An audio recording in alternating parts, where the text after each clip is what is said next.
Hello all, welcome back to my channel. അപ്പോൾ നിങ്ങൾ ഈ പിക്ചേഴ്സിൻ്റെ അകത്ത് നിന്ന് കാണുന്നത് പോലെ തന്നെ ഇന്ന് നമ്മൾ നിൽക്കുന്നത് വിക്ടോറിയയിലെ ചെറി ഹിൽ ഓർച്ചാർഡ്സ് എന്ന് പറയുന്ന പ്ലേസിലാണ്. അപ്പോൾ നമ്മൾ ഇന്നൊരു ചെറിയ പിക്കിംഗ് നടത്താൻ പോവാണ്. അപ്പോൾ നമ്മൾ പോകുന്ന ഒരു പ്ലേസ്, ഈ പ്ലേസ് എന്ന് പറയുന്നത് നീണ്ടു നിവർന്ന് കിടക്കുന്ന ഒരു തോട്ടമാണ്. അപ്പോൾ അതിൻ്റെ അകത്ത് മുഴുവനും നമുക്ക് ചെറി പ്ലാന്റ്സാണ് കാണാൻ പറ്റുന്നത്.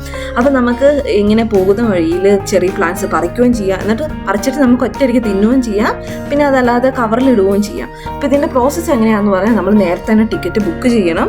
എന്നിട്ട് കൗണ്ടറിൽ ചെന്ന് ടിക്കറ്റ് വാങ്ങിയതിന് ശേഷം അവർ നമ്മളൊരു ബസ്സിൽ ഇവിടെ കൊണ്ടുപോയി ഇറക്കും. തിരിച്ച് നമ്മൾ ബസ്സിന് നമ്മൾ കൗണ്ടറിൽ തന്നെ കൊണ്ടുപോയി വിടുകയും ചെയ്യും. അങ്ങനെയാണ് ഇതിൻ്റെ ഒരു പ്രോസസ്സ് എന്ന് പറയുന്നത്. നമുക്ക് വേണ്ട അത്ര ടൈം നമുക്ക് അവിടെ സ്പെൻഡ് ചെയ്യാം, എൻജോയ് ചെയ്യാം. നല്ല അടിപൊളി പ്ലേസ് ആണ്. മെൽബണിൽ നിങ്ങൾ മറക്കാതെ മസ്റ്റ് ഹാവ് ആയിട്ട് വിസിറ്റ് ചെയ്തിരിക്കേണ്ട ഒരു പ്ലേസ് ആണിത്. നല്ല അടിപൊളി ഓർമ്മ, മെമ്മറീസ് ക്രിയേറ്റ് ചെയ്യുന്ന ഒരു പ്ലേസ് ആണിത്. That's all.